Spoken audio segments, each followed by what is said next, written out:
Hello and welcome to Better English in Tacoma. My name is Karen, and today I'm going to be reading to you from the book, The Story of God's Love for You by Sally Lloyd-Jones. Today we're going to look at chapter 15, entitled The Young Hero and the Horrible Giant. This is taken from the Bible, the story of David and Goliath, found in 1 Samuel 17.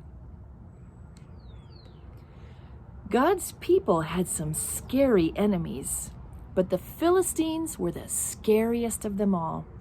And now the Philistines had come to fight them. The Philistines had a secret weapon called Goliath. Goliath was a terrifying soldier, and worst of all, a giant. A giant so strong and so tall and so scary that no one had ever been able to fight him and live to tell the tale. So there they were, the Philistines standing on top of one hill, God's people standing on top of the other. Every day, Goliath came out and shouted, "Send your best soldier to fight me. If he wins, we will be your slaves. But if I win, you will be our slaves." No one spoke. No one moved. "Chickens!" Goliath bellowed. "Your God can't save you. I'll rip your heads off and have you on toast." His beady, greedy eyes glowered at them hungrily from under his horrible helmet, as if any minute he really might just gobble them up. And he laughed, his terrible laugh. Ha ha ha ha ha! It boomed, echoing horribly around and around the dry, dry valley.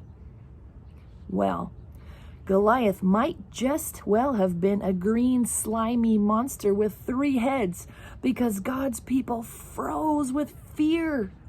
Their eyes glazed over, and they turned deathly pale. They knew if someone didn't do something quick, if someone didn't save them, God would do something. He would send someone to save them.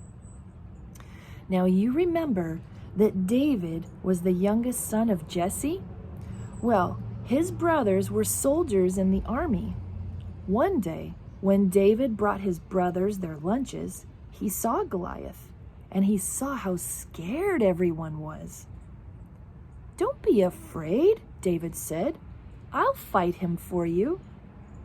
"You're only a little shepherd boy," the king said, "and Goliath is a great soldier. How will you fight him?" "God will help me," David said.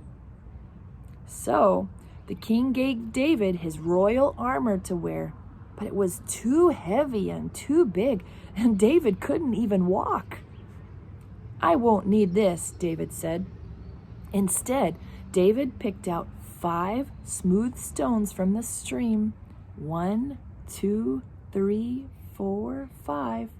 Took his slingshot and walked towards Goliath. Step, step, step. Goliath walked towards David. Thud, thud, thud. "You?" Goliath peered down at the small boy. "I'm little," David shouted up to him, "but God is great."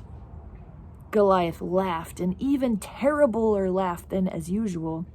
"Ha ha ha ha ha ha ha!" it went. With just one swing of his giant sword, Goliath could finish the boy off. But David kept going. "It isn't how strong you are or how many swords and spears you have that will save you. It is God who saves you. This is God's battle, and God always wins his battles." David put a stone in his sling, swung it around, and let go. The little stone flew whiz like a bullet through the air and struck Goliath thud right between his eyes. Goliath stopped laughing. He stumbled, he staggered, and crash, fell dead. When the Philistines saw Goliath was dead, They ran away.